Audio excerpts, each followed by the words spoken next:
preamble today. No, nothing. Just want to be real casual today. Just want to be real chillax. There's a glove on this desk. There are two gloves on this desk. I'll throw those away because those are money. But we're just gonna get right into it. I just don't care. Just gonna have a casual stream today.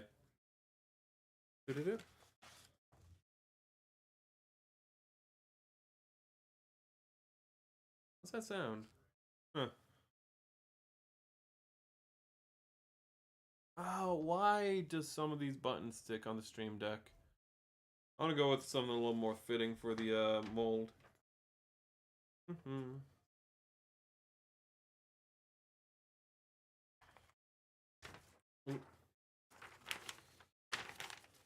fact, actually, one thing I forgot to do before the start of stream that maybe I should have had a preamble for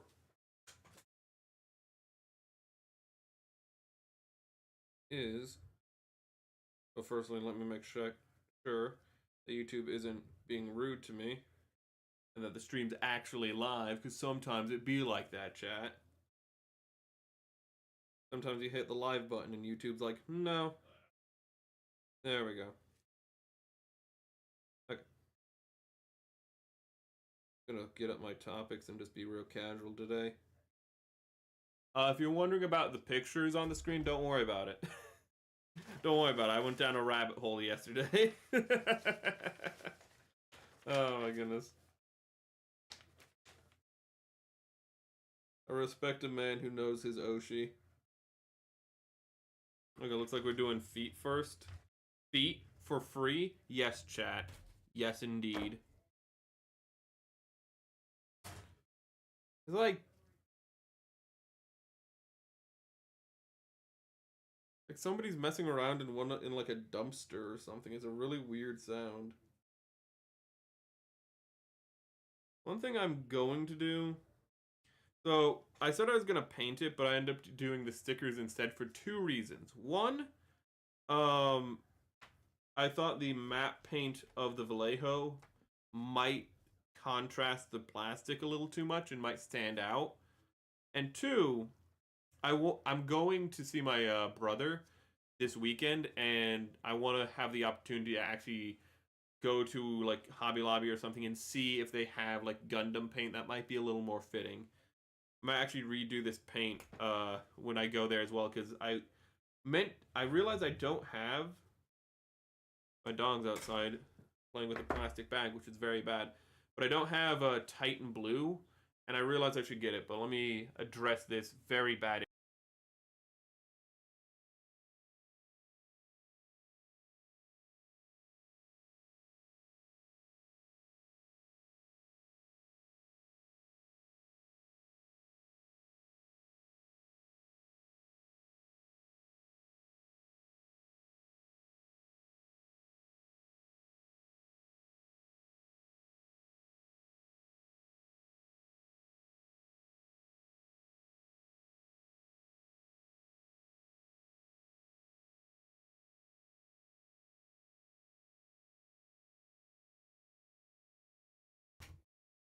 Apologies for that. Also, apologies that I don't have a BRB screen yet.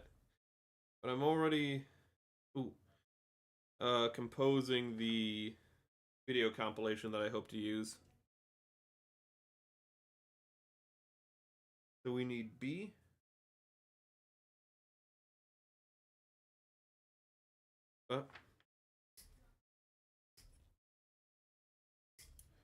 I want to just get through my topics list, so I didn't bother watching any Gundam X today.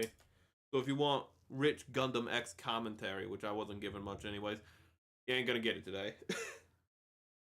I was just thinking about different stuff, like oh, that's neat.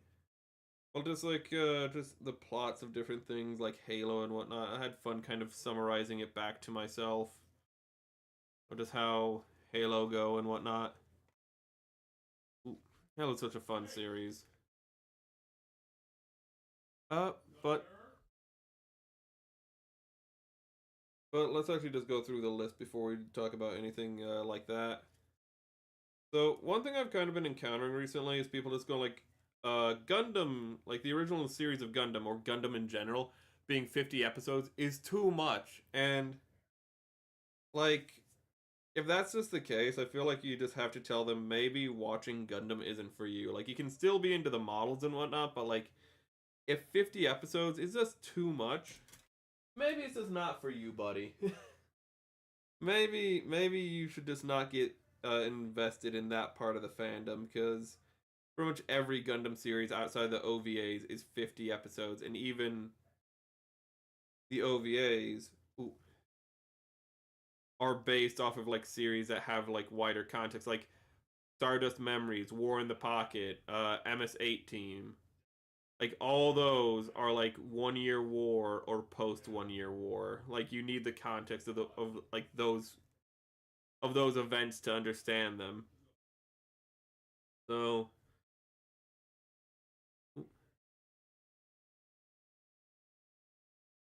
let's see here. I'm having trouble finding these pieces. 16. There's not another A. My brain melting?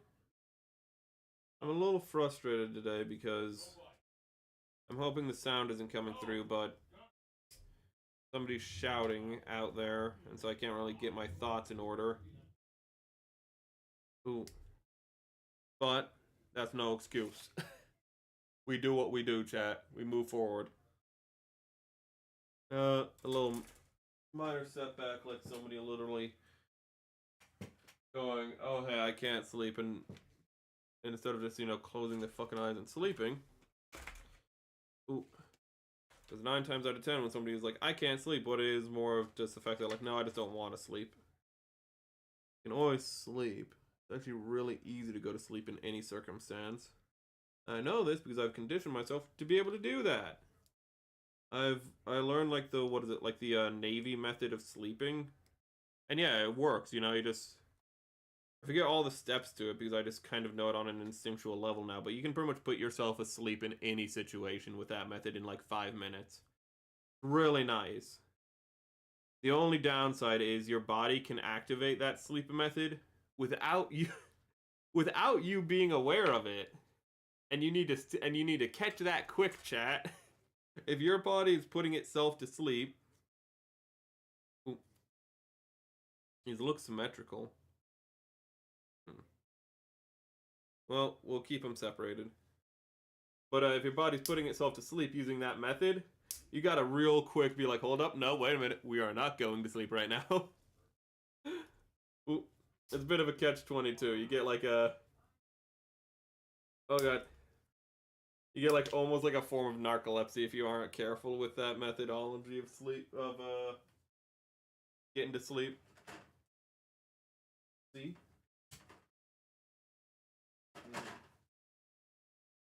Good. But also, like, I do think the whole, like, with Gundam, with many franchises, you don't need to be, like, invested in them, like, shows and whatnot. Like, if you're into Warhammer, there are people who just paint minis. In Gundam, there are just people who, build, the models. There are people who just read the books and don't, like, who just read the source books for 40K and don't care about anything else. Like, you can engage in, mediums in multiple different ways. There's niche partitioning in a way for like these hobbies and whatnot, and that's okay. Let's see how this turned out. It kind of turned out symmetrical, which made it like okay looking. The Verners, and it's not like great looking, but because they're both symmetrical with a dip right here and here, I don't know if that's coming through the camera at all. I don't think that's gonna come through the camera. A little bit. But symmetrical on either side. It's very oddly symmetrical for some reason. But I think we can just leave it like that. I do need to do some cleanup work here. I don't think you can appreciate it, but I can. Is this maybe a little bit of sanding and what? It'd be funny if that sound is actually thunder and that's an approaching fucking lightning storm. And then my power goes out. That would be fun, wouldn't it? Hello, Lan. I'm getting distracted constantly by noises outside. And I've kind of quickly realized people aren't playing in a dumpster. That's probably thunder outside. I don't know what's going on. Ooh. Let's see here. Yeah, 2019, and then the blades 14. You can't just forget this guy just has toe blades and heel blades on him. Wonderful. Don't worry, that did not nearly fly as far as it could have. It fell into my lap, then fell on the ground. So let me pick that up. Thank you, bag, for being very loud. Appreciate it. That's what I like. I like rolling back my seat and just rolling over something very loudly. But as I was saying with like hobbies, like you can niche partition. You can go into like however you want to approach it. You can just be into Gundam for the gunpla or the like the mech design, or you know maybe you just like the shows and you think the model building is lame and gay or something. Oh, yeah, I don't know why it'd be like that, but maybe you is like that. That's fine. Ooh. But it is kind of silly to me nowadays that people like look at shows that are like 50 episodes long and they're like, that's just too much. That's just that's too much of an investment. Meanwhile, these people like will also see like posting about like some shonen fight anime or just some like anything that's just like has 1,000 episodes in it, and you're just like, really? A nice contained story. You're like, but it's flushed out and full. I'd rather just take this story that, you know, just never ends and has no. And even when they get to a satisfying ending, they just go, you know what? We're just going to keep the series going. Bleach. Whoop. That's but that's a topic for a different day. We're not going to talk about Bleach. Okay. Another topic is the fact that apparently Rooster Teeth is coming back. And some people are excited that like, oh hey, Rooster Teeth, cool. It's been a while. How you doing, Rooster Teeth? You went like down under. I think it was just last year, but like the remnants of the company, like the licensing was bought back out by Bernie Burns, and he's pretty much just trying to remake the company from scratch using the licensing. I believe it's what's happening right now because there's just no value in the company because literally Warner Brothers, I think it was, just shut it down. Ooh. I'm kind of curious on like what they're going to be able to do because like even if he bought the company, that might not necessarily mean he has the rights to like anything the company did. Just because that can be how it works. Like all the rights could have already been transferred to something, but then again, I feel like they just wouldn't have bothered with that. But it has like there's just no value to it, so he probably just bought it at like a steal. And I'm a little curious on that, but at the same time, like Rooster Teeth was already long in the tooth way before it went under. Which is why like there wasn't a lot of like, you know, people going, what, it's going under, oh my god. Like there wasn't a lot of surprise, there wasn't a lot of like, oh no, like, you know, bagpipes or anything. It was just like, yeah, like I like like a common occurring sentiment was like, I didn't know they were still alive. You know, it's like he's dead. Oh shit, I didn't know he was alive. Which isn't the best. Which ain't the best, I'll admit. And then there we go. This mobile suit design goes so hard, and by that I mean like the pilot just was like, I just want to be the most aggressive thing ever. He just goes full speed. He just like it's very light on armor, but my god, is it just ready for the attack? He's a nippy little bastard. This mobile suit. Ooh. Oh no! Don't do that. Okay, there we go. Actually, I'm kind of happy that I decided to do the stickers because I wanted to hold off on painting it, but I still wanted to have it done by the end of stream. Because that means I can actually review the stickers and tell you how they are, and actually they apply pretty damn well. I couldn't tell you how they will hold up, even in the long term, because I'm probably going to, again, replace them with paint down the road. But I actually messed up this one. Let me see if I can get the tweezers. I messed up this one. I don't know if you're going to be able to see it, but yes, you will if I can get it into focus. Oh, no, no, no, no, no. Damn it. Come on, come on, come on. Be a good boy. Come on, come on, come on, come on. Come on, you can do it. You can do it. You can do it. There we go. You can kind of see it. Damn it. Okay, well, how it is like the corners are supposed to be tucked under, then the top flap goes over. I messed it up and did it the other way around for the first one. However, it still holds down. I was terrified that they would just come up and they wouldn't be adhesive. No, everything's really has a good, strong adhesive to it, and everything is well formed to the pieces, and they're not too hard to apply even. So that's actually really good because stickers gonna be really hit or miss. I absolutely despise the stickers for like sleeve mechs because they just are being applied to an uneven surface, so they can come up really easily. And it's always a rounded surface, so again, they can come up really easily. But everything here was designed with a lot of thought to how it would stay down. And again, I can't speak for the long term of it, not only because I just put it on, but because I'm probably not going to keep it on long term. But at least an initial application, it's pretty nice. And I forgot to fill in that. I forgot to fill that in, chat. I'll have to do that today.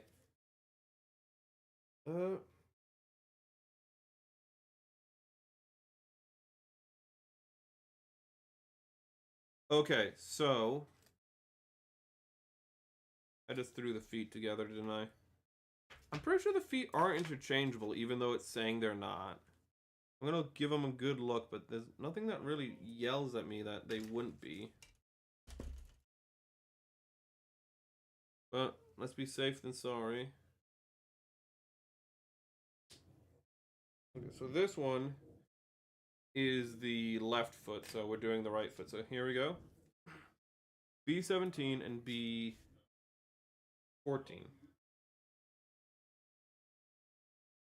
Huh.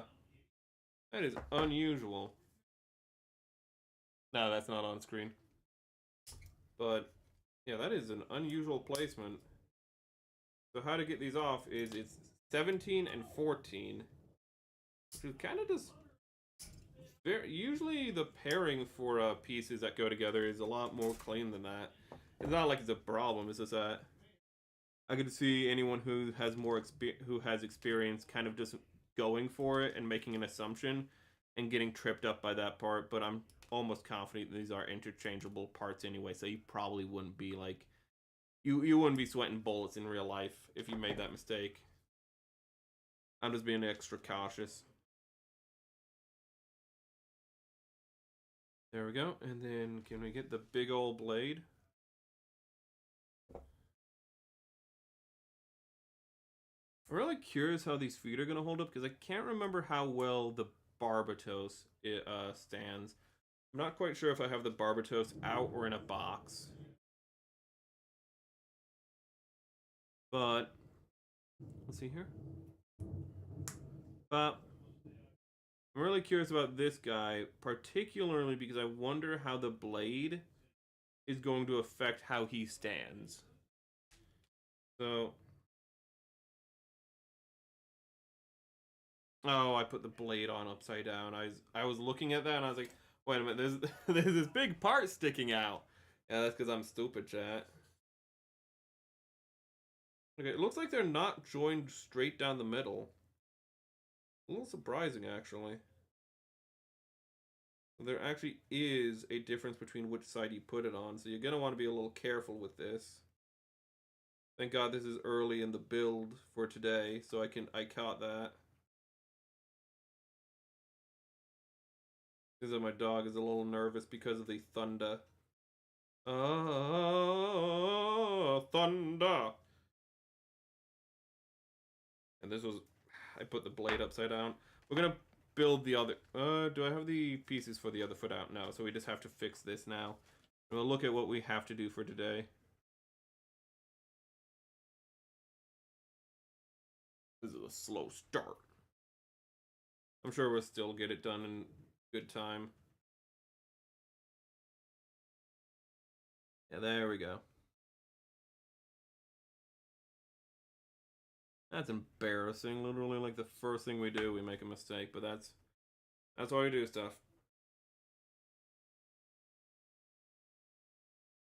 That's also why rarely do I knock off points for like instructions being unclear, because I know that I'm the one making the mistake, not the instructions. Ooh.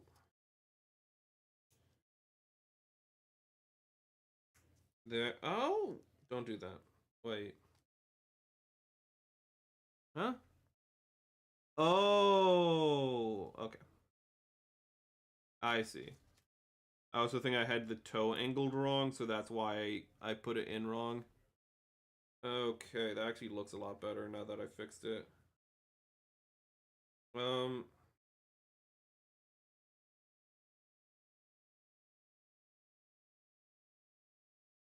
there we go. You know, it stands, chat.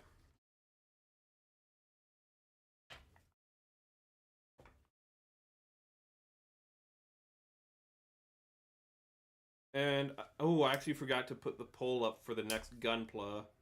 That will probably be up, like, tonight, and by tonight I mean, like, 1 o'clock in the morning tomorrow. But I will post that on the YouTube and Twitters. And as before, just vote only once overall. Sadly, we do not have the Twitch up, the Discord up yet. I apologize for that. But,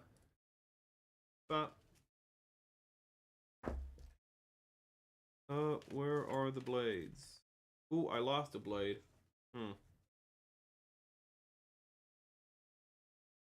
Sadly, I don't think I'm going to be able to get the Discord up by the end of this.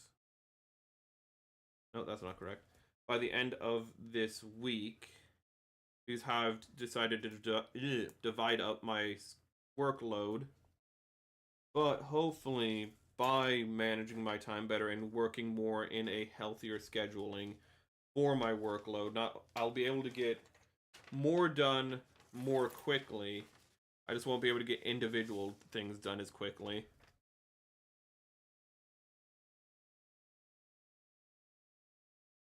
God damn, I'm stupid. I put it in backwards again, but like in a different, more excitingly dumb fashion. I'll tell you what's also dumb is the fact that I was looking for the other blade, kind of forgetting that it was already installed. I'm pretty stupid. I think, doesn't it in the anime, like, doesn't he, like, kick the Barbatos, and then he, like, locks his, he does this to, like, lock the Barbatos's, like, arm in his, I don't know, he fights the Barbatos when they're, like, going for the, Baal. When they're doing their little coup. When they just go full mask off, yeah, we were the baddies all along.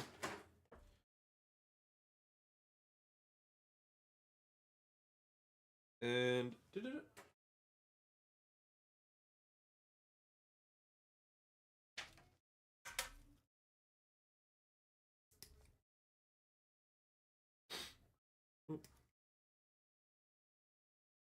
outside of like Ruby and Rooster Teeth, Ruby and Red versus Blue, was Rooster Teeth even really producing anything in the end?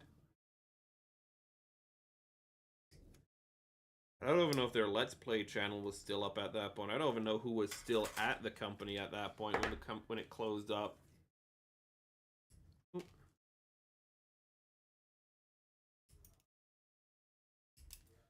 Don't do that, please.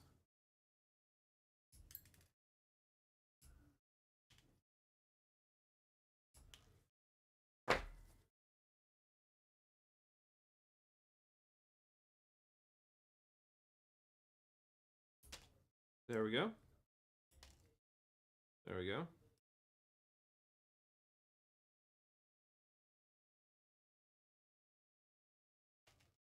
Oh, no. Okay.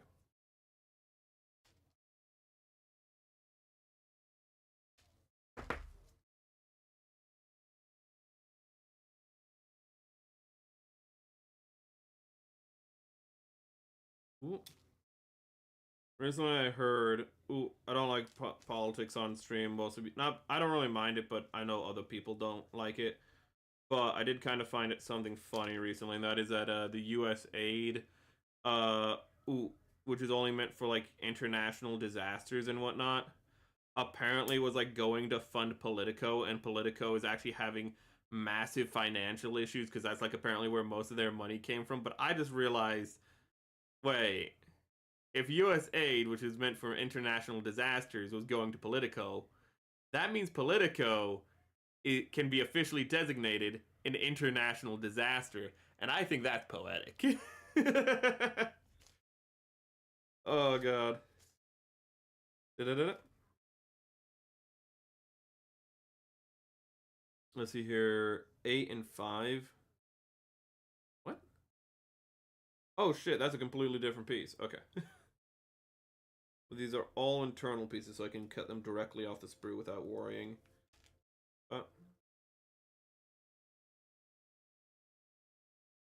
8, 10. Oh god. I honestly don't know anyone who actually even uses Politico though. And hearing that hearing like a news agency like that was actually literally purely funded by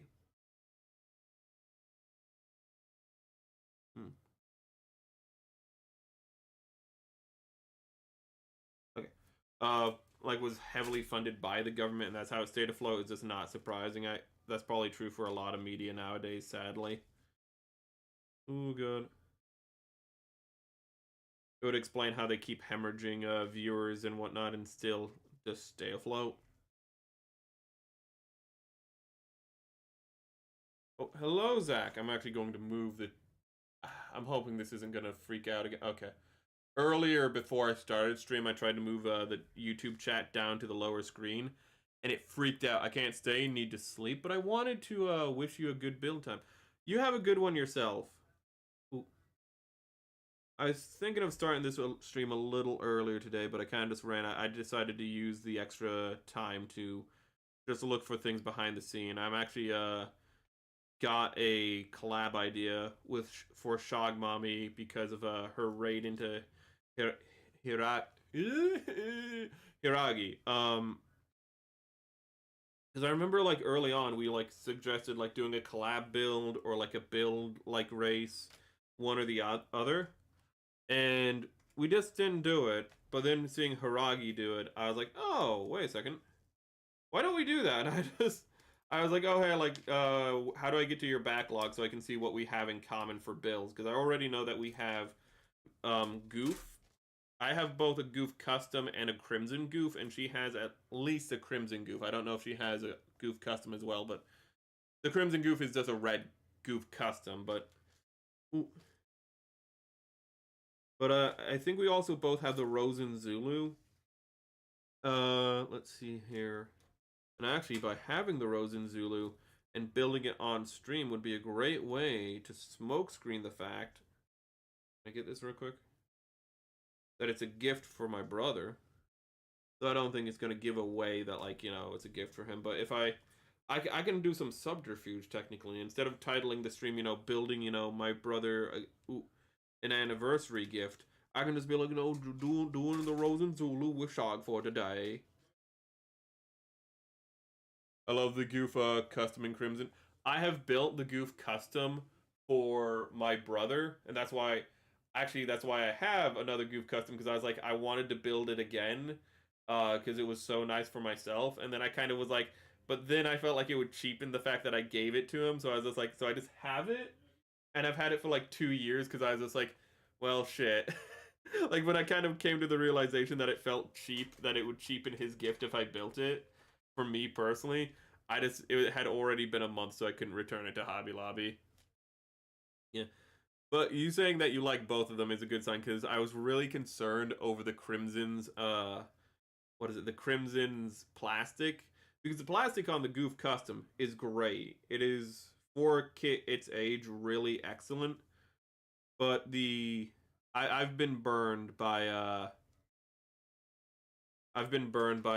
what is it? The Gundam Breaker or whatever it's from. I can't remember if it's Battlelog or Break. I think Battlelog is Breaker, but I've been burned by that before, chat. So hearing that makes me a little more. I know it's the same mold, by the way. I'm aware of that. I'm just specifically speaking of the plastic. I got the Ground Gundam, the Urban Ground Gundam.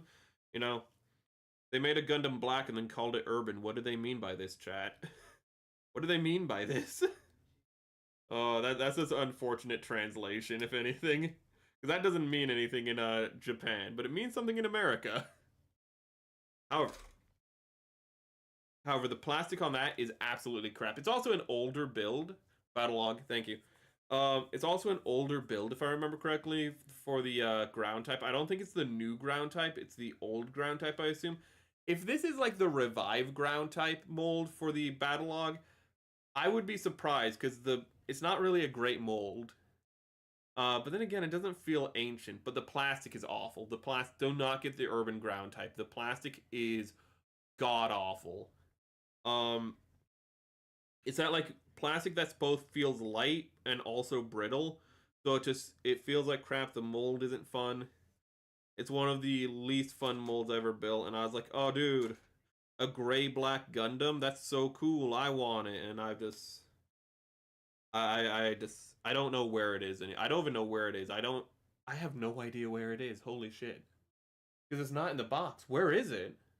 I want to try the ooh, AliExpress goof flight type. In the ghetto, in the ghetto, built and deployed in the ghetto. Oh my god. God, it's a real shame though, because I mean, like the urban Gundam looks cool.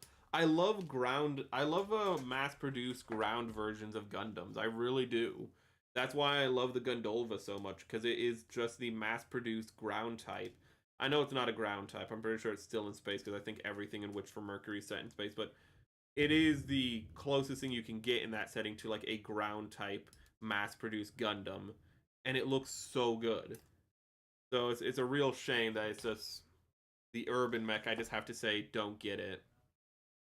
That also just seems like a general thing with Battlelog, where just sometimes they just hit out real bad. They'll just be at least one of the like customs that they do are just god awful from like plastic or something.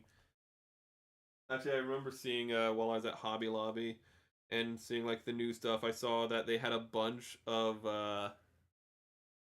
what was it? The Red Estrays.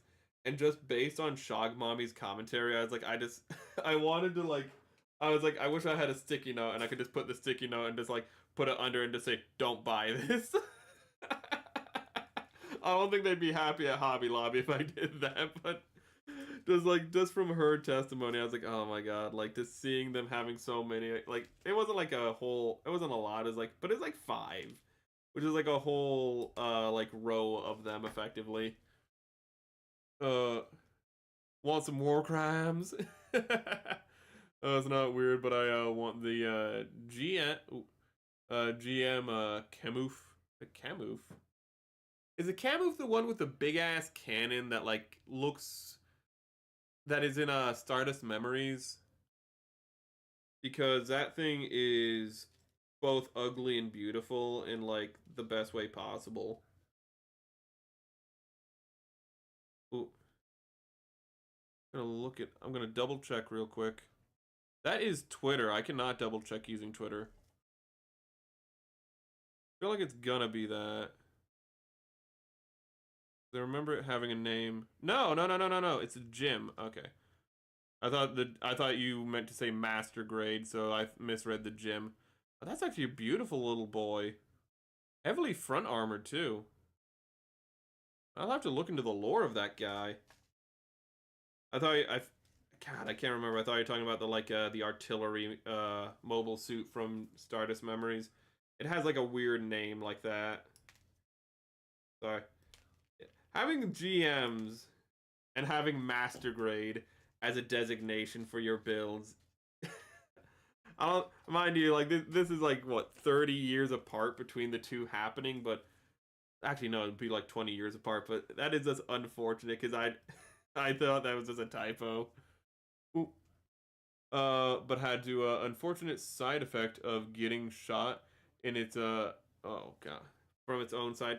Oh wait. Was that I forget what it was, but that was the, yeah, it's called camouflage because it's the camouflage. It is literally it is the war crime. That's what you were referencing. It is the fact that, yeah, I remember hearing about that story. I haven't read it myself, but I've heard about the story where, like,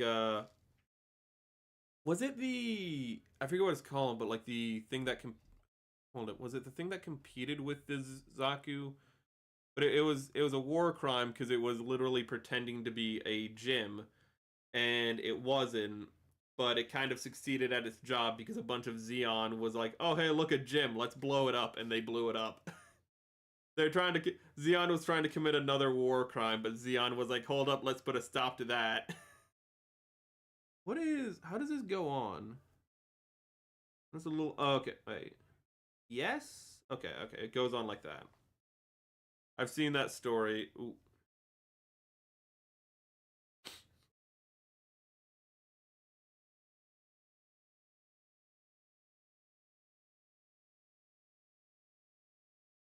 I love Xeon as much as the other guy, but like at the same time, Xeon's war crimes in the 1 Year War, you're just like, yeah, there's another one. Like the Federation, you're more just like, oh yeah, they're being incompetent, cool. Don't get me wrong, they get their own share of war crimes, especially like in the Grips conflict. But for the 1 Year War, I really just think of Xeon for the war crimes.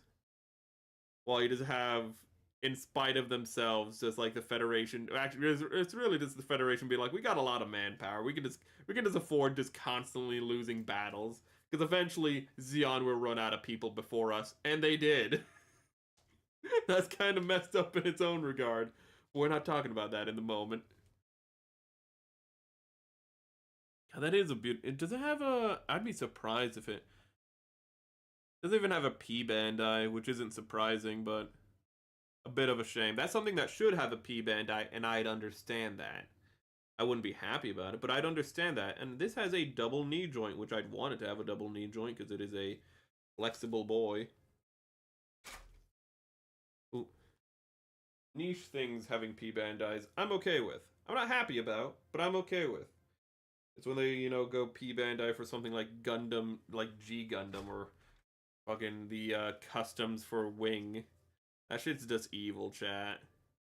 That's not niche. That's not like, oh hey, here's a really small thing that, like only a handful of people would want. That's like, oh hey, an entire generation of people would love to have these model kits. Let's make them B Bandai. Yeah. Yeah, screw all. Oh my god. Screw all of y'all. Screw an entire generation of Gundam fans who literally got introduced through these two animes to Gundam. It's so stupid though, because especially in the West, like that was the introduction to Gundam in the West for a lot of people. So I understand, like, it's a Japanese company, they're thinking on Japanese market, but that shit would have sold so well in the West. One thing I'm surprised by is I have not seen a Death Scythe outside of Target, and I've only seen like one Death Scythe or two Death Scythes in Target. One being the one I bought. Like I've just kind of been waiting to see another one. Like I already have it, so I'm not gonna buy it. But like I just kind of realized, like, I think at this point, like, Hobby Lobby has like rotated through the entire other mobile suits from Gundam Wing, all the main mobile suits, that is. Well, I don't know. Is the Leo? I don't think there's a high grade Epion. Isn't the Epion they just went straight to real grade? Like when they did instead of doing a revive for the God Gundam, they just went straight to real grade, which is I have a bit of a mixed opinion on, because it's like, they have so much detail. I understand why you did that, but at the same time, hold up, there we go. But at the same time, it's like it almost pricing them out. Okay, so this one is the correct side. I remember the first time. Did I put that on wrong? Doesn't look wrong. No, I didn't. Okay.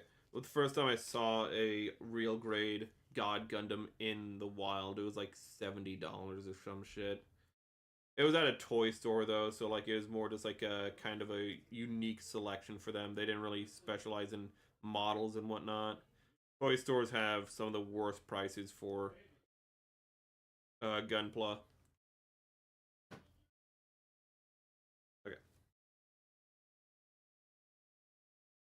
1 minute. I'm gonna have to address something if I hear it one more time because somebody is being really stupid. The Impulse Type 2 went to real grade.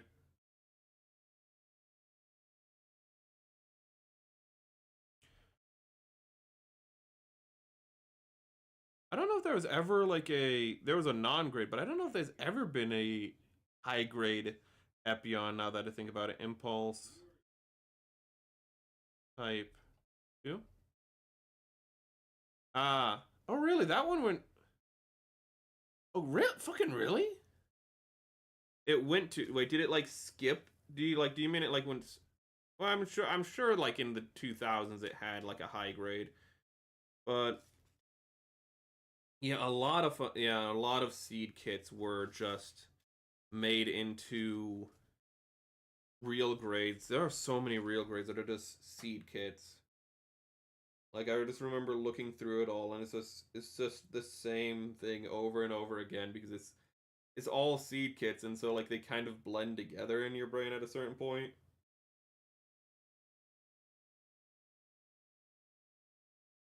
But if it sells, it sells. Ooh. I ain't gonna complain about Bandai, making a profit on a popular product. Where is the other leg? Here's the other thigh. What did I do with the other? This is the right leg. Let's keep it right there. Haha, right. Lego Builder Gundam on top. Uh, well, I'm sure like they had like their own high grade line for like Seed because that's where the reprints for like the Zaku twos and whatnot came. Sorry, the Zaku gun these. Oh my god, Zaku Gundam Seed Zaku Warriors. That's what they are. That's where the Zaku Warriors were. They're all like 2005 and whatnot. And I'm missing the other leg. Chat, did I even build the other leg? Am I going crazy? Let's see here. It would have been on Sprue A, which is right here. Sprue A is almost completely. Ah, here it is. Found it. I found it, dude. But Type 2 from the new Seed movie. Ooh. And the Type 2 S were being high grades, except for the Force Impulse. Okay, okay. Oh yeah, they also didn't release some new high grades. I was only thinking about like the movie the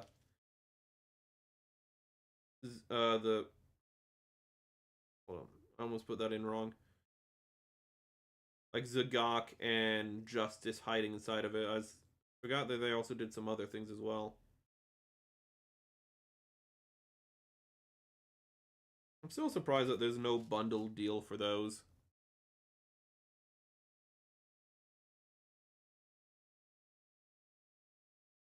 But actually, thinking of Legos, I almost got a Lego kit when I was. Hold up and squeeze on this real quick, off screen. Come on. Come on, go on. Hold up. There we go. Gundam kit. I thought of getting like either a city skyline architect or goes like this. There we go.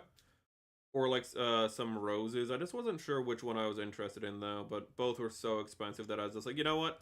I'll think about it. That's the great thing about Lego is it even when you see something you like, it's always so expensive that you just go, you know what? I'll think it over. And if it's not here, in like a week or two, wow, I'll be really cut up about it. But I'll really be cut up about having those $100 still in my pocket. Wow. I'll be so upset that I just still got that $80 just burning a hole in my pocket. What a shame. Oh god. I have felt bad for missing out on purchasing Gunpla kits. I have never felt bad on like missing out on like buying a Lego kit because I've just been like, oh no, I saved so much money. I love Lego, but My god, buying newer kits is just a brutal endeavor. But their engineering and their quality of plastic have gotten better, to be fair. Ooh, the quality of plastic is actually amazingly better from even a couple of... And the plastic wasn't, like, bad in the past. Wasn't bad in the past. I'm just saying that, like, I'm really surprised that they've improved it so much because it was already good plastic. I have a lot of old Lego and whatnot. Let's see here. The fuck was that sound? That was the most terrifying shit I've ever heard outside my window. 14. What the? Wait, what the? Oh, this is 13. Fuck. Wait. Oh, that's so confusing. That the 14 is like right here. So if you cut out the 14, which you do before, it looks like this is 14 and this is 14, which gets really confusing. Okay. Like I'd have expected the Mighty Freedom or the Strike Freedom Type 2 being the real grade, not the Force Impulse. That is a little weird. That is a little weird. Ooh. That is very weird. God, I've heard so many mixed. I'm really curious if I should just immediately, when I'm done with Gundam X, just jump straight back into Gundam Seed Destiny. Because, like, I've just heard so many mixed reports that, like, Gundam Seed Destiny fixed Gundam Seed, or Gundam Seed Destiny is the worst thing Gundam has ever produced. And I'm just like, my god, this is just... Nobody's had this, and everyone, like, says it slightly differently. Nobody's had the same take twice. It's always slightly different every time somebody, like, is talking about it. And I'm just like, this is just gonna be a hell of a watch, no matter what. Oh my god.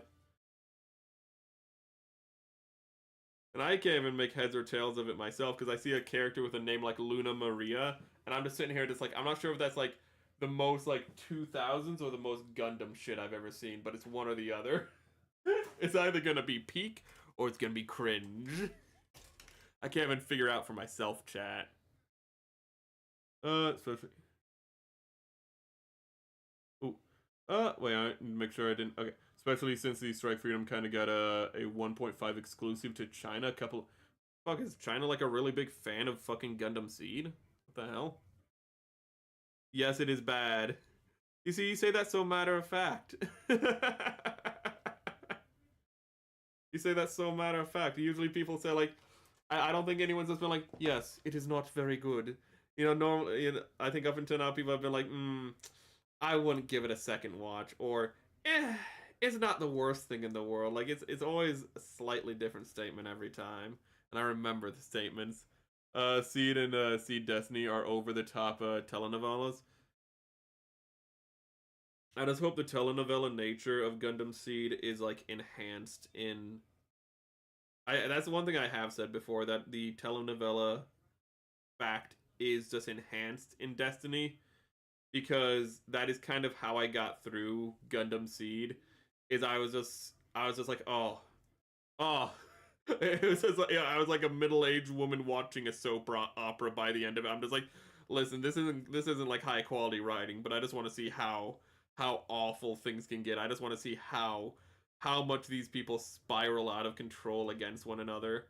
The death of Flay is easily one of my favorite moments in all of Gundam. Not because I hated Flay, it was just a really funny scene to me. It really feels like when I heard that when somebody say like Flay was hated. Am I doing this wrong? I am doing this wrong, but I can't see how it's going in from here. But I wonder if like they had Flay survive, and then they were like, "Oh, hey, Flay is hated," so then they changed the scene to kill her. But it's just really funny how they recreate the scene where like is no Hero is Gundam Wing, where I think it's Kira. I'm just so bad with the names. Where Kira like failed to save the shuttle with her, and like he saves it this time, and then and then the shuttle just gets shot anyways. Like it's this big dramatic scene of just like he has to stop, he has to save the shuttle from being destroyed, and he does it. He does it this time. It's his redemption. Get shot anyways.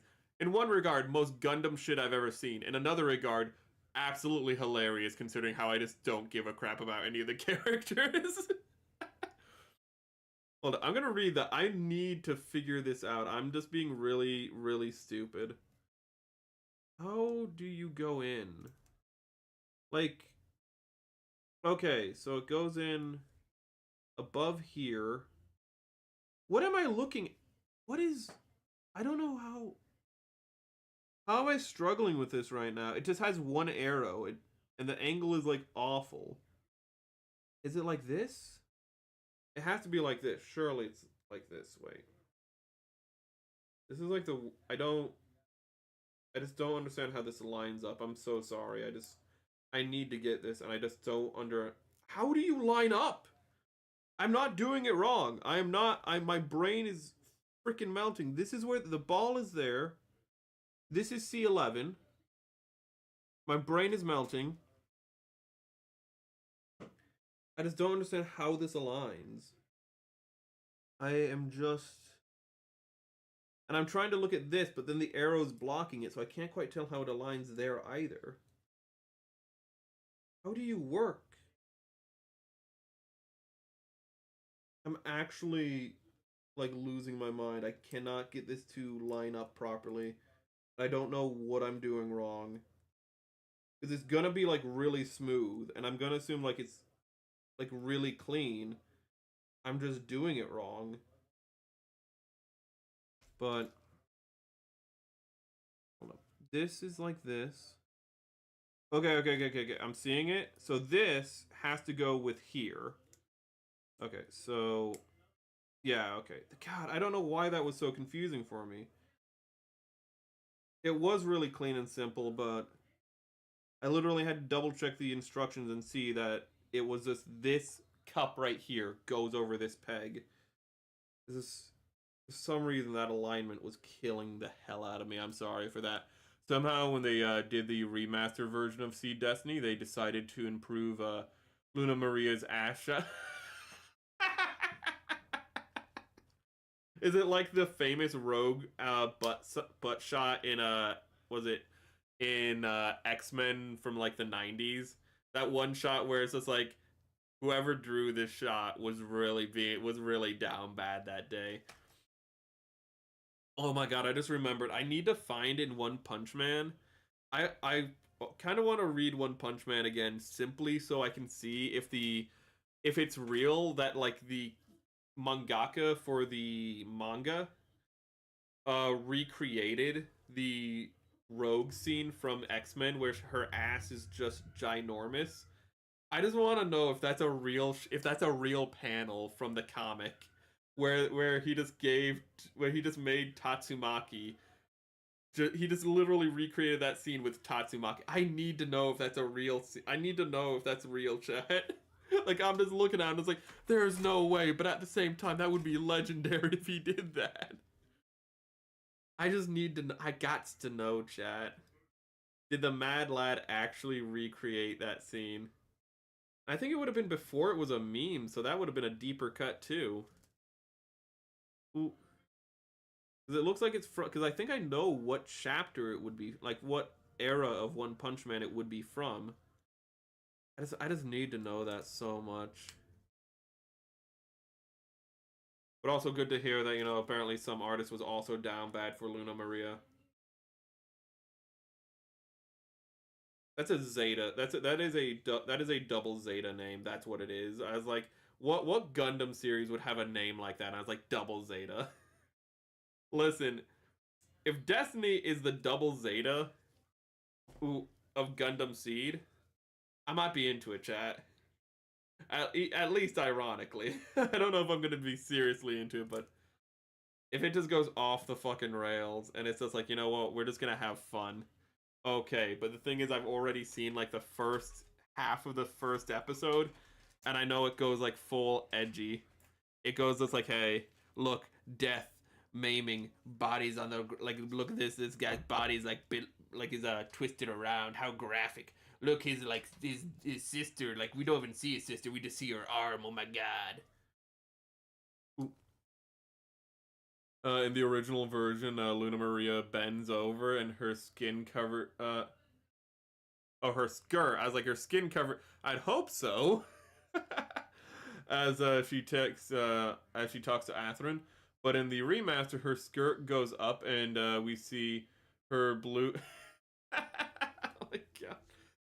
Don't oh there it is. Don't they wait? Isn't wouldn't she be wearing like military, like the tight military skirts of like whatever the I think it's the Alliance in that continuity? Wouldn't she be like wearing that? So like she must have had some really bad gas. She must have had Taco Bell, bro. But like that's funny if she was wearing military uniform when she did that. Oh, oh my god, that is just a blatant edit.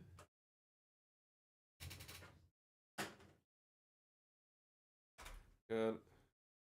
You know, I really hope that Luna Maria I actually do like as a character, and don't spoil this, but I hope then she dies like my favorite character in Zeta Gundam. That would be amazing. Just recreate that PTSD moment for me. Just here's my favorite character. They die in a really stupid way. No Gundam series has recreated that yet. I want to know what Gundam AU recreates that way. I'm just like, yeah, this is the best character, and then they die in the dumbest fucking way. I'm just waiting for that, chat. It's gonna be subjective, so it might never happen. But I'm ready for it. I'm ready for that to happen again. Ooh, it's like a Baruma.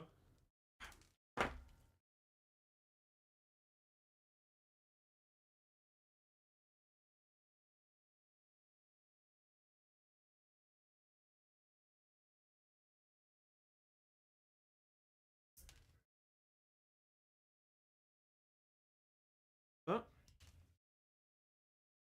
Uh, oh, bloomers, you mean? Okay. I'm more familiar with the translate. Actually, I think Baruma is actually like a Japanese like twisting of bloomers, if I remember correctly. It's just is how their language works. It's not one to one, just like how a lot of things spoken in English that are Japanese are bastardizations of that language when you anglicize it. It's just it goes both ways. Victory has a bikini death squad. Yes, I'm so excited for that. I do know the bikini death squad. I do know how he turns on his beam saber and just disintegrates one, and it's like this scene that's so absurd but also so serious. I'm excited for that one. I got to the beach episode. I think I talked about this yesterday. I got the beach episode of Gundam X, and I actually remember while watching it when Playboy, ooh, yeah, when Playboy got his co-workers, whatever you want to call them, got the women on the board the I don't really know what to call it. It's not a ship, the hovercraft. Like swimsuits. I was like, well, okay, wait a second. This is a bit inappropriate that you just bought them swimsuits. And it's like, yeah, I know your measurements just by looking at you, and I'm gonna stop you right now. That's sexual harassment, okay? You're gonna want to stop while you're behind, bro. Like they know you're a womanizer already. They're not gonna be seduced by you. Ooh, that is a good bend, chat. Look at that. Like this is what you. This is like an old. That's solid. That's what you. That's what a good double bend is like. 1 minute.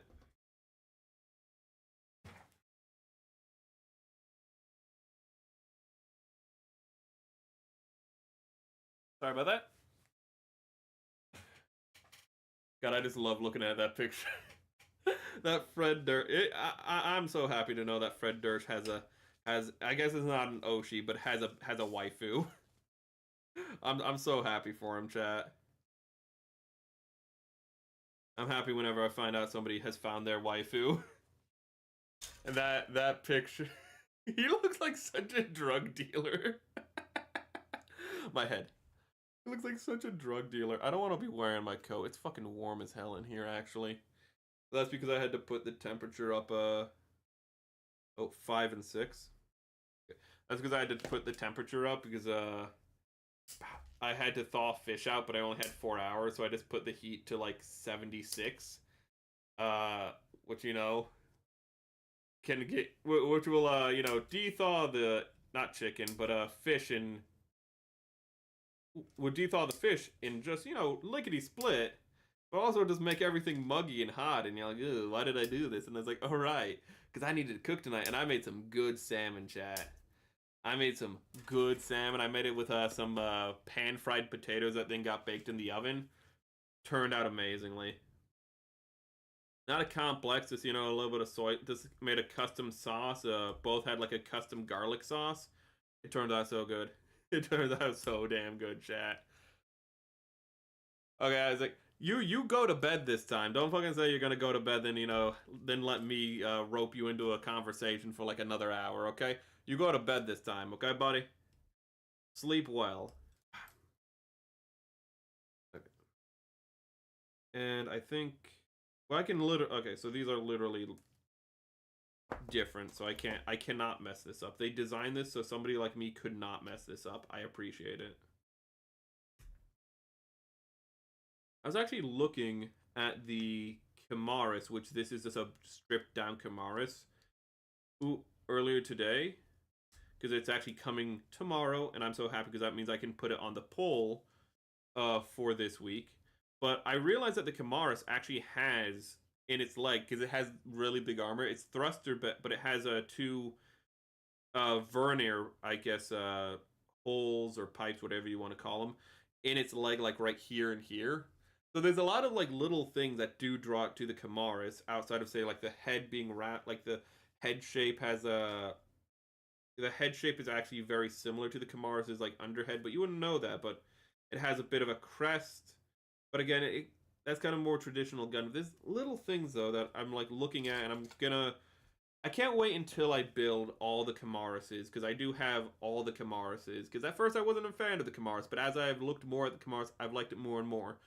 And I can't wait to have like the Kamaris Trooper, the Vidar, and then the Vidar Kamaris all lined up, and just see the evolution of it. Because that's one thing I really like about Gundam Iron-Blooded Orphans. It's also something I like about the Barbatos, is how there's a clear evolution of the mobile suit. It's really good.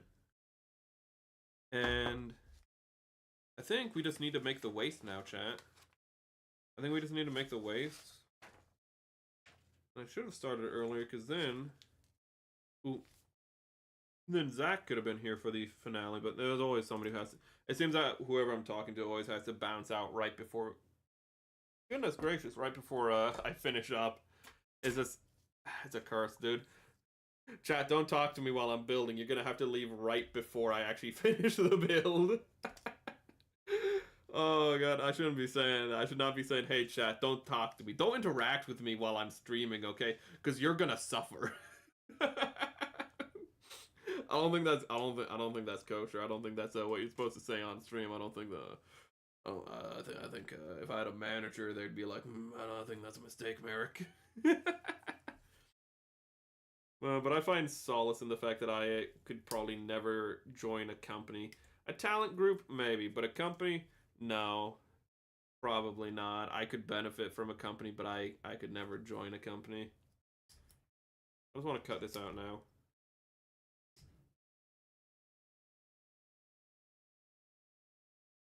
Just because I'm a little unmanageable at times. I also have that natural personality type, very American, where if I respect you, I'd follow you to the ends of the earth. But if I don't respect you, I'm just never gonna listen to you in like a managerial role or position. That's actually why I quit a job once, is because I just it's not because I didn't respect the boss, but because the boss kind of like showed me a sign of disrespect, and I was just like, okay, well, like if there's no like mutual like understanding here, I'm just gonna leave. Ooh, I was already like thinking of quitting at that point, but it's more just like I was like, okay, well, like if I'm just not gonna be here, like that kind of, like I'm not gonna say exactly what happened, but it's just one of those moments where you just go like, okay, yeah, like that's the deciding factor. Like they weren't trying to be rude, they weren't trying to be mean or anything. They just kind of said something that just like showed that we were just on two different wavelengths, and it's just like, yeah, this is just gonna get like worse and worse and worse and worse like the longer I work here. So I just bounced out. I was just like, peace, bye, have a good one. I actually remember just like when we were just like in the middle of talking, and I just kind of realized that I was like, okay, well, thank you very much, but I think I have to quit right now. I can't remember exactly what I said, but it's just it was along the lines of like, okay, you know what? I think we're good. I think just I think I'm gonna quit. And it's like, okay.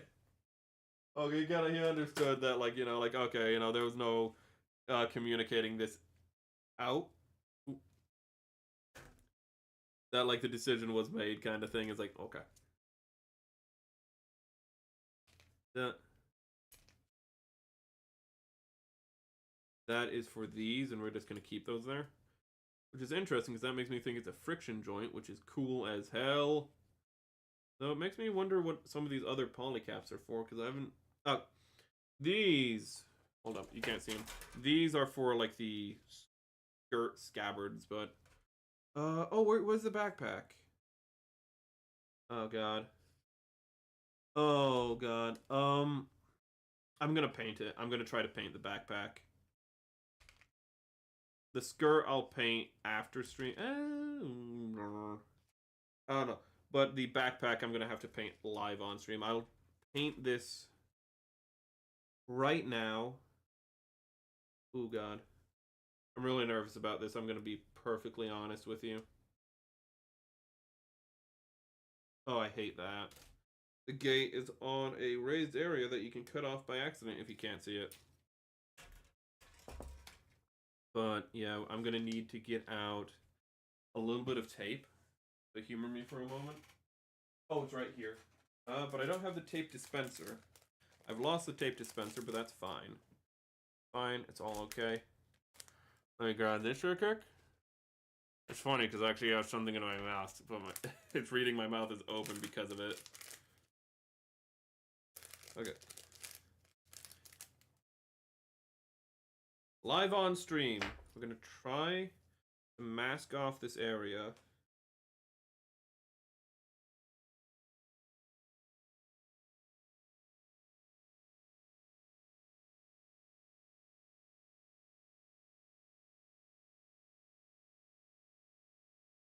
We might just do the sticker. I'll just deconstruct it in the future and do the paint, but what I'd actually have to do, the best way to do this would actually just to be to paint it, but then like to paint back over it with the purple in the recesses, and I just don't want to do that right now, sadly. But if I had known that if I had known that ahead of time, that's what I would have done. We would have been doing the panel lining right now, and we would have painted it red earlier. That's a shame.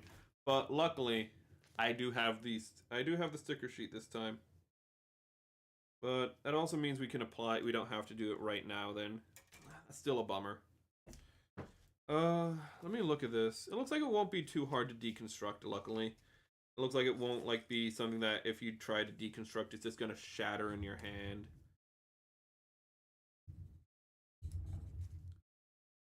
Huh.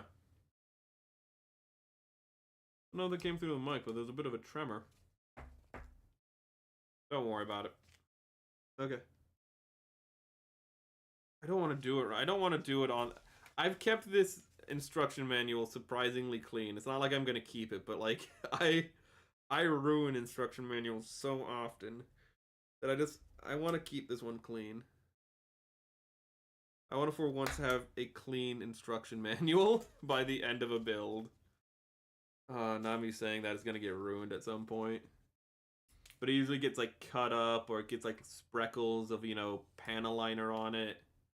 I just want to keep it clean, chat, man. I just want to make everything look nice and pretty. Excuse you. It gave me a rumble like I got a notification. It didn't show anything. I just got interrupted by my phone for no reason. It's needy, chat.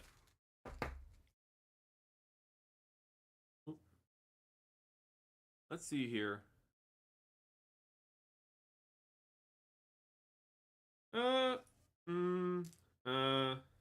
I've already had the political commentary, so I'm not going to do another politics statement. It was a commentary on federalism, but I don't think anyone would want to hear a commentary on federalism and the inherently self-destructive nature of it. You know what the hell? Just the fact that aspect of federalism is both it centralizes power but also outsources power. And but sorry, it centralizes power, but in that end, it can also end up outsourcing power. And in this way, over the last over 100 years in America, an interesting thing has been happening, and that is the legislative branch has been divvying out its power more and more to the executive branch. It has been pretty much sacrificing its influence more and more to this is civics, so I'll cover this under civics instead of politics. So let's think of it on a civic level. Uh, but it has been giving out its power more and more to the executive branch through bureaucracies and whatnot. And the executive branch has been taking more and more power in turn by making more bureaucracies, and the legislative branch has just been signing off on them willy nilly. And what this has created, though, is the means to the federal government is federalism's own undermining, its own kind of, I wouldn't say death because you wouldn't kill federalism without destroying the country, but it is kind of a great example of how federalism is its own greatest enemy in U.S. history. A good example, like since the beginning, a good example of this is how John Adams, when he was literally elected president, turned around and did federal overreach and pretty much said, yeah, you know what, the First Amendment, yeah, actually, I don't believe in that. And it's like, what do you mean you don't believe in that? Like, you're literally one of the founding fathers who signed off on it. It's like, nah, Alienist Sedition Act. Let's flip this away a little. There we go. But like doing that immediately made people go, you know what? Actually, I'm not a fan of federalism, which then got Jefferson in the White House. Like, there's almost like a self-destructive nature to federalism in the short and long term. Ooh. Like, I would get into the Pyrrhic victory of a certain war involving federalism, but that is considered a hot topic, and when people talk about it, they like misinterpret it. So I won't. But federalism just has a nature of overextending itself and kind of undermining itself in that way. And what has happened recently is after over 100 years of centralizing power more and more in the executive branch, it's pretty much given the current executive the ability to just turn around and go, okay, well, I'm just going to just start shutting down the bureaucracies or regulating the bureaucracy, like just cutting back on the bureaucracies. And the legislative branch is just going, wait a minute, no, we're using those bureaucracies because even though they aren't in control of them directly, they are still influencing them through, just the people who are employed working close with them and whatnot. They're like, wait a second, no, we're actually using that to kind of circumvent our own legislature, effectively, is what the legislature was doing. Is that they're like, wait a minute, but instead of voting on things, we just go, oh, hey, we just give more funding to this bureaucracy. We have people on the inside of the bureaucracy who then divvy up to what we want, which is pretty damn corrupt. Mind you, both parties do this. So if you're thinking like this on a party level, both parties do this, by the way. So don't think of it like that. But but the fact that the current administration is able to go, yeah, you know what, we're just not going to do that anymore. That's just not gonna fly. Oh, I forgot to pan-align that, son of a gun. Is purely the result of federalist overreach over the last, over 100 years. And that's just something you find with federalism doing. It always kind of shoots itself in the long term. Not to say that you can't just rely on that. You still need to, be proactive. Ooh.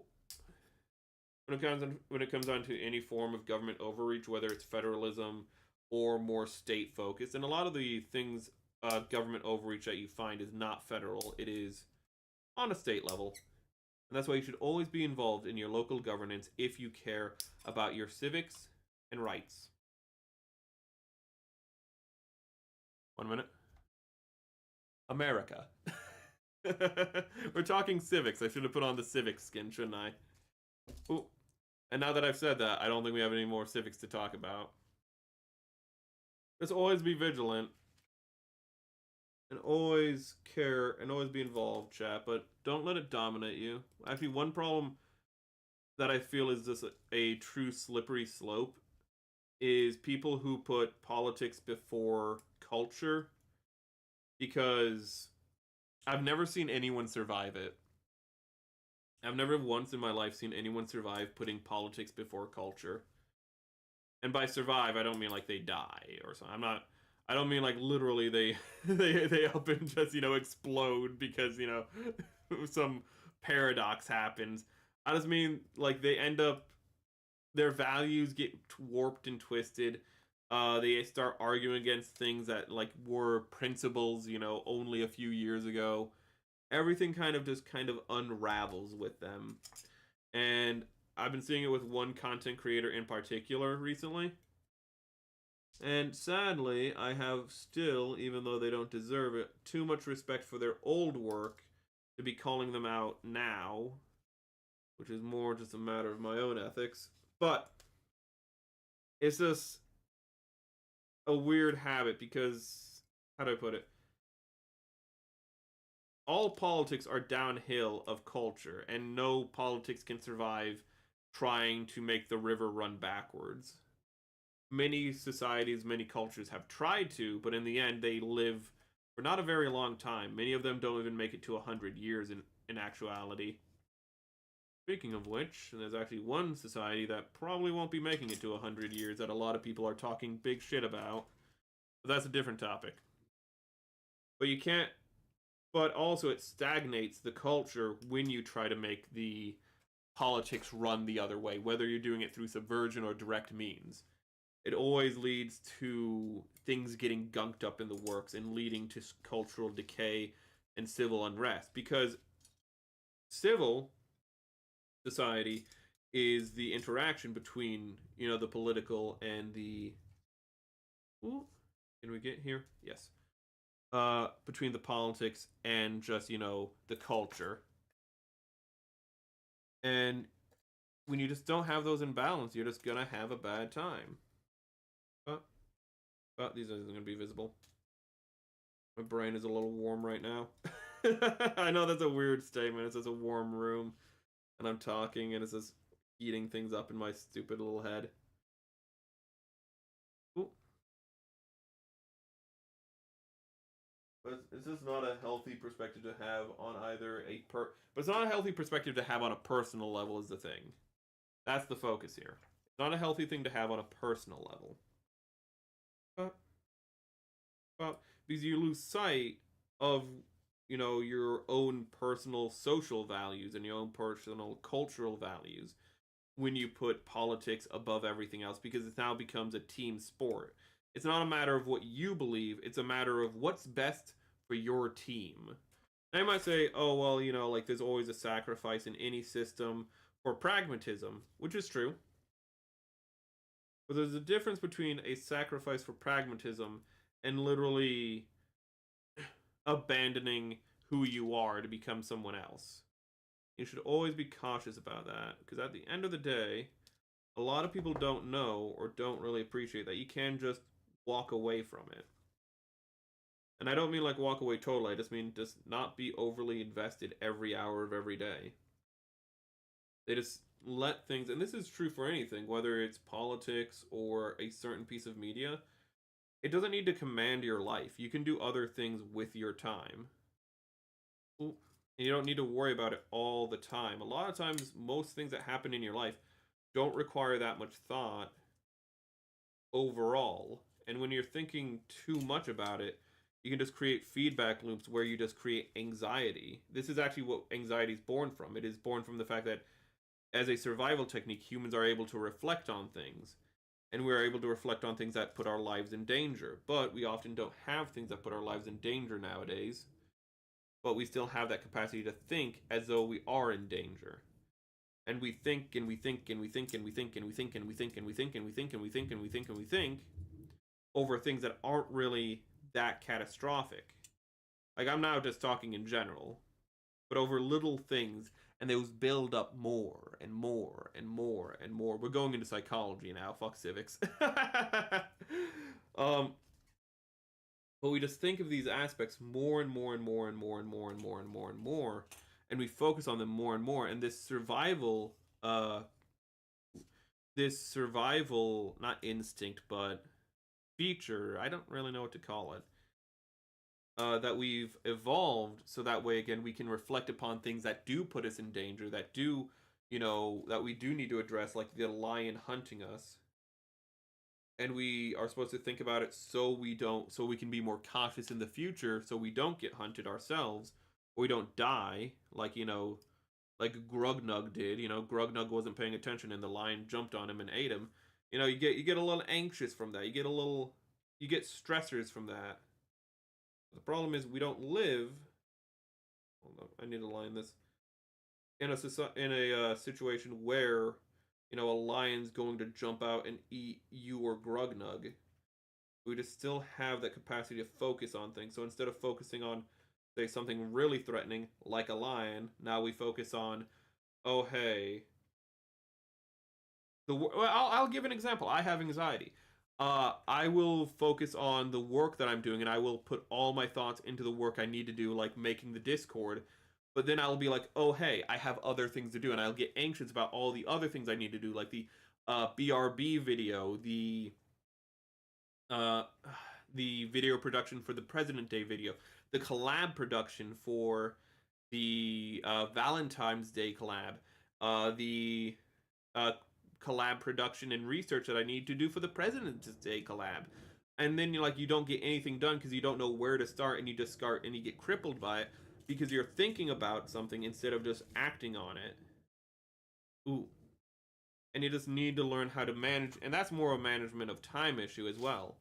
Me simply writing down what I'm doing at the start of every week, every day, is what I'm going to start doing to do that better management of time, and it's already making me feel a lot calmer. It's making me feel like I have a lot more of a grasp over my own life, over my own situation. Because at the end of the day, you are the master of your own destiny. You have agency, and you can determine what you're doing, and you have to acknowledge that it is your choices that lead you to most paths. Of course, like something happening, you can't stop that. You can't stop, like, misfortune or boons from happening. But you can account for them. But you can't account for how you react to them. Something bad happens, that's bad, of course.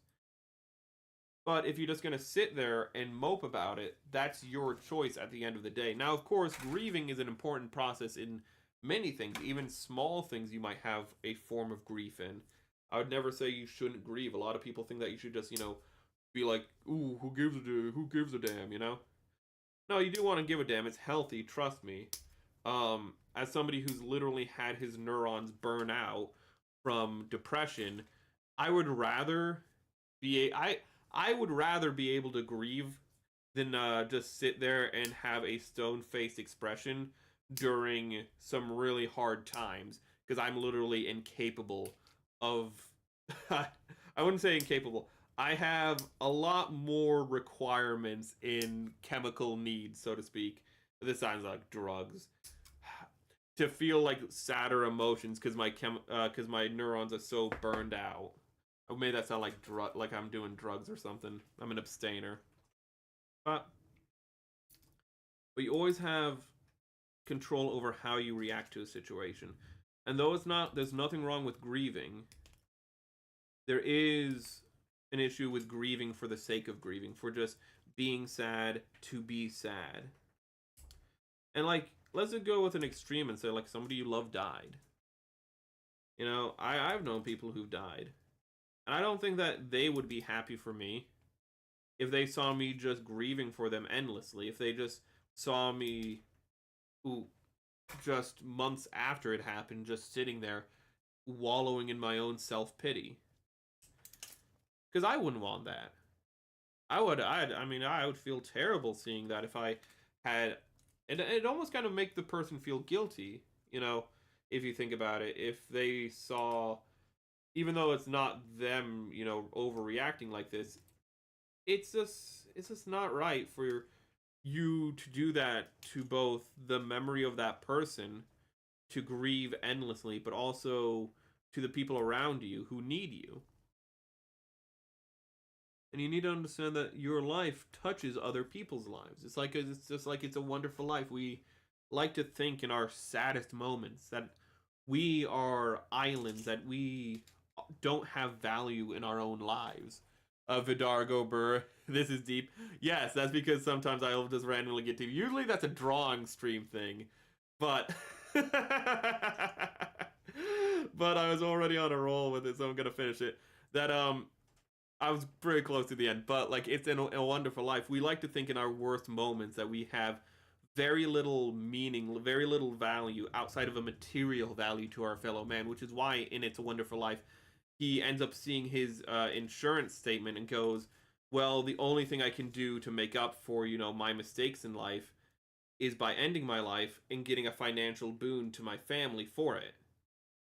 But through the relationships we have, through the interactions we have, you can't put a price on those. You can't put a price on all the lives you touch. And you might not think you've touched many lives, but everyone you have touched is invaluable to that person. I can swear on that to you. And you should always have value for yourself because other people have value for you, but also because you are important to the wider world. But anyways, usually that's more of a drawing stream topic where we get really dark, but then we pull it back and go like, but there is meaning to it all. There is value. There is, in the abstractions of our reality, in the nihilism of materialism, you won't find meaning. But in the abstractions of relationships and interpersonal interactions, that's where you learn that, there is invaluable... There's invaluable nature to every one of you. That's far more of a drawing stream thing. That's why when Muon Tapes stopped by during, I forget which stream, but I think that was the Sunday stream when Muon Tapes stopped by. He was like, I really like how your streams get like really dark, but then you pull it back out at the end. Like, we're getting deep. Who's touching who? No, don't make it weird, bro. Don't make it weird, bro. Oh god, but that's also the thing. You also have to be able to laugh. One of the most important things in life is being able to laugh. Never taking things so seriously. In World War I have talked about this on stream before, but it's been so long that I don't need to feel guilty about bringing it back up. In World War I, the psychological health of the English was astronomically better than the Germans. And the reason for this is because the British, pretty much in World War I, you're in a trench, right? And Hans gets his head blown off. Why is Merrick serious? I just get serious sometimes. I haven't done it in a while in the stream. But Hans gets his head... It's going to get silly, don't worry. But Hans gets his head blown off, and you're a German, hence why his name is Hans. And you're like, oh no, Hans got his head blown off. He was going to be a great painter. I saw his works. They were beautiful. Oh no. Meanwhile, over in the British trenches, Johnny gets his head blown off. I was like, oh, blimey, he just got his head blown off. He got his head blown off. Oh, ho. I guess we don't need it. I guess more tea and biscuits for the rest of us. Ho, ho. You can't take things seriously with an English accent. Ooh. No wonder they had better moods during World War I. But you always need to have that sense of humor. I think I was still doing the German accent. Oh, God. I came here for the gunplay, not for the existential crisis. Don't worry. You'll get both in. You'll get both, and you might not like it, but you'll get both. Oh, God. Actually, that's how I burned out my neurons. I said earlier how I burned out my neurons. It was through existentialism. This is such a dark story, but for me, it's so matter-of-fact that I can't really appreciate how fucked up it is. But 1 year of my life, I was convinced I was going to die. And not like in a dreadful way, but just I woke up January 1st and I went, I'm going to die this year. Fucking melodramatic bullshit. But I was just like convinced I was gonna die. I go throughout the entire year, just convinced it's gonna happen, not dreading it, not dreading it, not happy, not sad about it, just knowing it's gonna happen. Get to the throughout the year, get to the next year, wake up on January 1st, and I just go, Well, I guess I have to live. Oh, God. We get existential, but at the end of the day, there's always just, something to pull us out. Because, being all serious and mopey, it's just a bore. It's just a bore. And, like, when you're in the serious and mopey stage of your life, it's hard to see that, but it's such a bore to, like, be at that part of your life. You're just not doing jack shit. You're just sitting there going, 2-in-1 combo.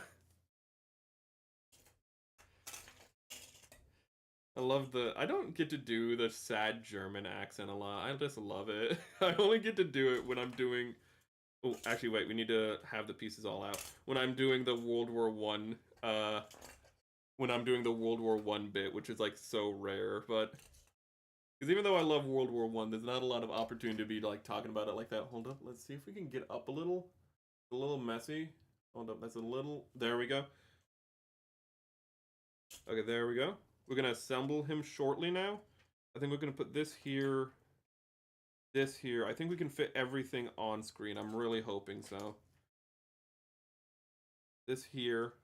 Please, God. Please, for, like, he's not that big of a mech, but God, it's just so hard sometimes to get everything on screen. Where's his other leg, chat? There it is. Ooh. Yeah, but that is way more. Oh, okay, God. Okay, I'll get off that topic. I didn't even start that topic yet, but I pick up what you're putting down, Yahweh. Don't you worry. Fuck, I don't know if that came through the mic. I'm surprised I still have internet because everything flashed off for a moment. Holy shit.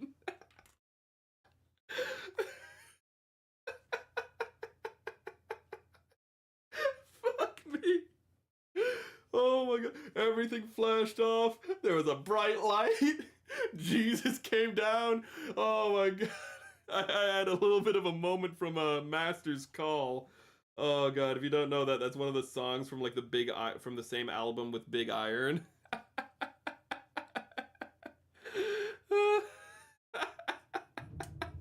Holy shit. That wasn't, like, super close. I remember one time when I was not too little, but just when I was a kid, not a little kid, but a kid, there was a lightning strike that was so big and so close to, like, where, like, I was, like, a teenager at the time. My brothers were teenagers at the time, even older than me because they're older. But there was a lightning strike so close that all of us thought a bomb went off, and we all ran to, like, our parents, literally expecting to die and just to say we love you one last time to them, which is really dark, I know, but, like, that one was insane. Like, that one, like, I honestly to God thought a nuclear bomb went off. It was so loud and it was so bright. It was fucking insane. It was just so close by. Thunder! Na, na, na, na, na, na, na. Oh my god. I want to go back to the spooky skin after that shit. This is such a beautiful mech. Oh, I forgot to do... You know what? I'm going to just have to do that after stream. Everything's going in really nice, real tight. Also, I'd like to say, it's coming together really nicely, chat. Okay, let's see, This is really great. The Barbatos mechs on Iron Blooded Orphans were kind of hit or miss, with, like, the only one that I'd really recommend being the Lupus, because they actually feel like they put a little bit more effort into it. While everything else seems like it was, like, really beginner friendly because it's, the titular mech. But this guy, like, he feels so tight, he feels so clean, even without his backpack. Look how good he looks. I'm loving this dude. Playing Gundam Breaker 4, nice. I missed the sale. I went back online yesterday and I was like, oh shit, wait, the sale ended the day before. Like, sorry, the sale ended that day at 12. I went back on at 3 and I was so pissed at myself. Those look silly. But I love him. I love him for it. Hold up, I'm gonna see if I can find a Barbatos, because that's gonna be the best thing to do a size comparison with. Wait, let's get his little skates on. Yeah. let's see how he stands before we do anything else. But I was not able to get it because I'm stupid. However, luckily I'm not planning to play it anytime soon regardless. On the Switch? Ooh, is Gundam Breaker on the Switch? I'm probably gonna get it on the PC if anything, but ooh. Okay, he stands up pretty well, even though his feet aren't flat right now, which is good.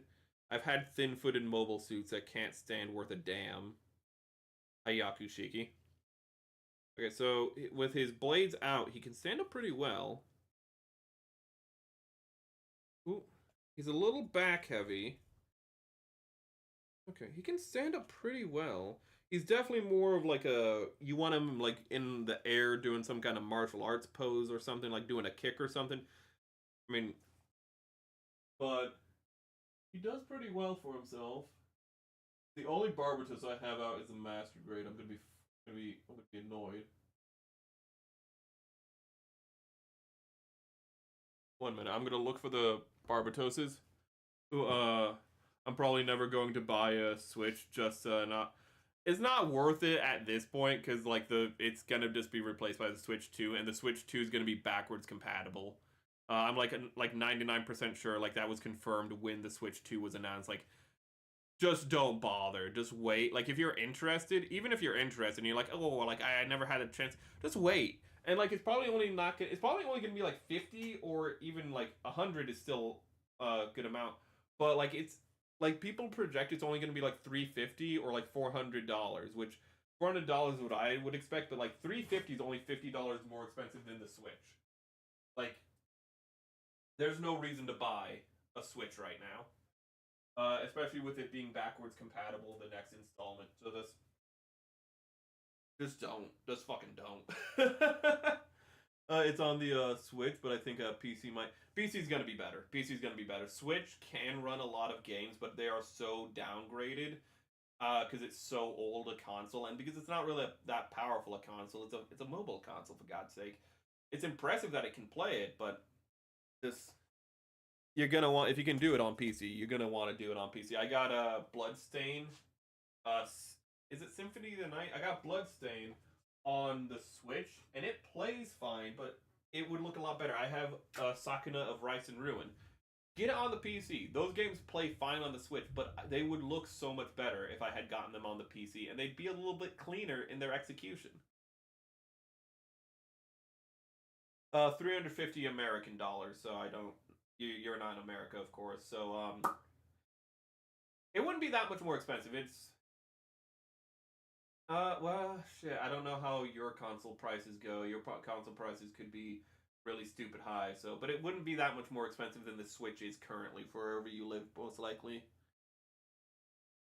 Oh no, it broke. That's a good reason to have a console. Like if you just don't have, if you can't get a dedicated gaming PC, you can only afford like a PC for work or something. People always go like you should just buy a console, but like there is a middle market for it. And also, this is a convenience to having a. This is a convenience factor to having a console. Like a console will never be better than having a gaming PC, but having a gaming PC won't always be as affordable. In your country,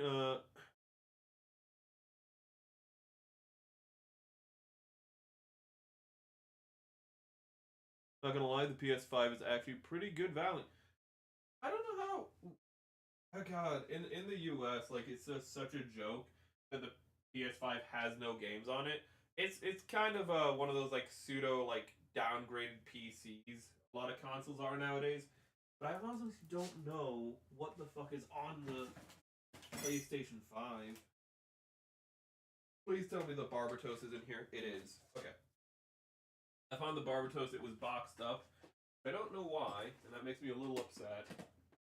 But so help me God, if I only have the Lupus and I don't have the standard Barbatos, I want the 18-meter Barbatos. So help me God, I have the Lupus and the Lupus Rex, which are both beautiful boys. They are not what I. It fights the Lupus. We'll just have it next to the Lupus. He fights the Lupus in the second season, so it's fine. Fine, fine. Where the fuck is your V-fin? I'm sorry for cursing. Let's get there's the Lupus Rex. Used PlayStation 5s, even the States, are pretty fucking affordable. Which one of your... Okay, I don't know which legs go to which one of those guys, so I'm just gonna put them both down. I'm gonna find the V-fin for the Barbatos, Lupus. Okay. And... Oh god, there's the Urban Gundam.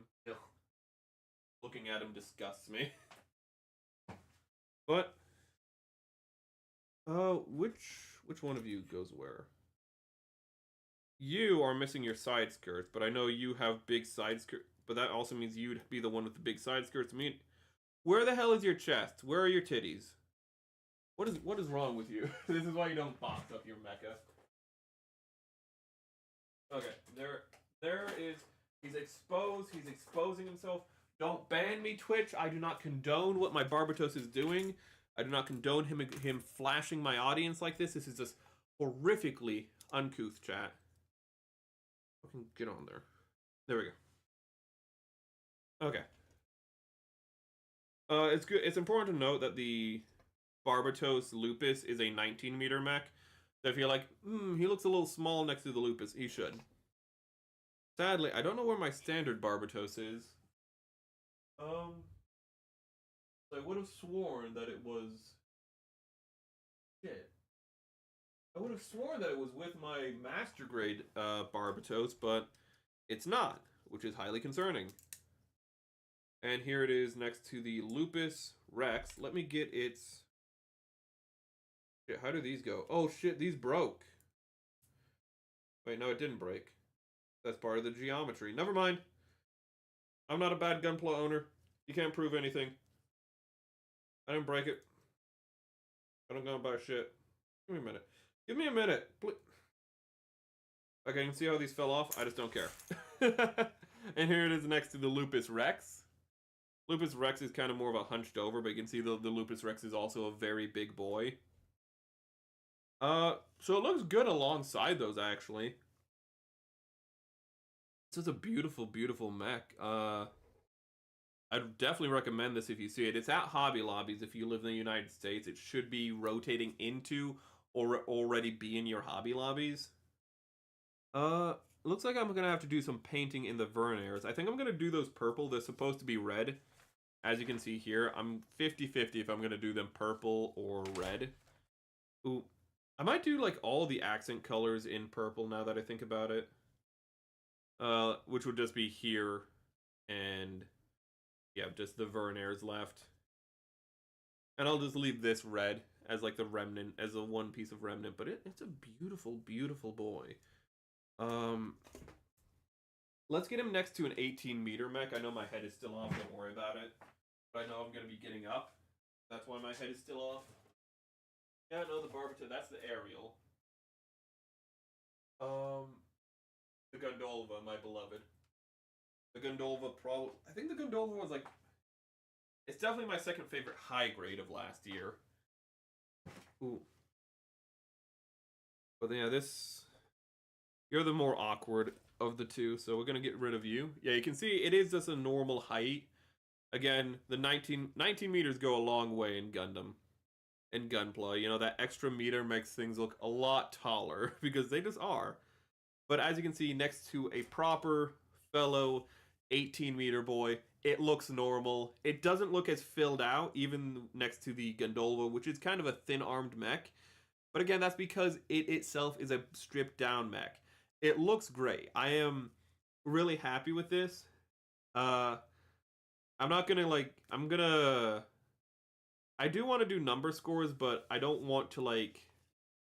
make it just a numerical thing, because I haven't really explained what the numbers mean. Because, like, 1 is, like, just the only usefulness of it is the fact that it's, like, a lesson on what not to do.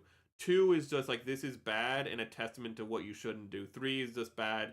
4 is, like, mediocre, but, like below average, 5 is average, 6 is above average, 7 is good, 6 is great. Sorry, 7 is good, 8 is great, which is easy to remember, and I still messed it up. 9 is like almost perfect, and then 10 is perfection, 0 is irredeemable. But I've never explained that, so I'm not going to use the number ranking. It's not a small kit. I'll show you a small kit, my friend. My friend, I will show you a small kit, okay? So I think you mean just like a normal size kit, because I think you've only been here for like... I think you've only been here for the Kshatriya. If you were here before the Kshatriya, it would have been Megatron, which is the size of like a... Megatron was the size of a new Gundam, which is like a 23-meter mech, which is fucking big. But that's a small boy. That's a small boy. He's looking away in shame. That is him next to our beloved our short king, the F91. I need to thicken his joints like the Dickens, but look, that's him next to like a... God, is it a 15-meter mech? We're going to say 16. I'm pretty sure it's 15. But we're just going to say 16 to be safe. I'm pretty sure it's 15. But that's him next to a real small boy, to a short king.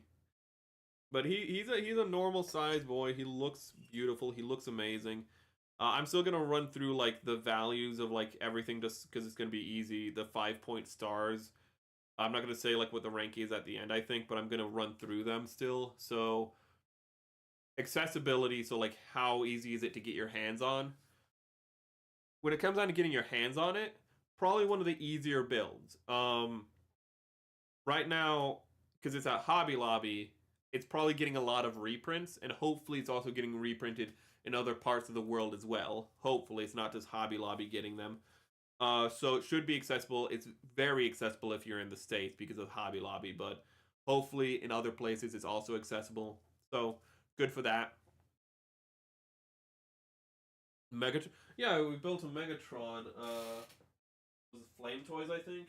Megatron fell on the floor yesterday. No, he almost fell on the floor, yeah.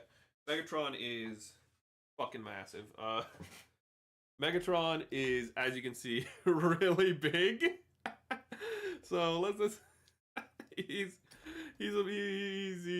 massive. He's a little top heavy and a little unwieldy with his arm cannon on, which is why it's not on. Because they did a lot to make it so his arm cannon didn't weigh a lot, but it still brings off his center of gravity a little. But that's a different model that is kind of not in print anymore. It's going to be hard to find, but yeah, we did build Megatron. His hips broke, and we had to repair them because his joints were so tight, and it was so weak that it just snapped. That was a whole thing. But for build quality, like for build process, it's a really fun build. There's not a lot of places to make mistakes, and though I did, because I always make a mistake while building, it was easy to correct. It didn't really leave any marks. The customization was fun on it. I think the purple was really nice, using the Prussian blue instead of black. Also kind of, it's kind of, it's just panel lining either way, but I think it all looks really nice. His head is a little awkward for some reason. I don't know what's going on with it. Like, his head feels a little awkward, but I'm not sure what's going on there. He has the same issue that pretty much like every mobile suit of this line has, and that is that they kind of have a wobbly little ab crunch. They don't really have much of an ab crunch, but what they do have is not the most firm. It has like no friction to it. So you're gonna want to thicken that. That's just a problem with the line. That's just a problem with the whole line. But it's a real fun build experience is the important thing. The mold, as I said, it has where you'd want a friction joint to have some level of friction. It has none. But everything else is really impressive and for its time really nice.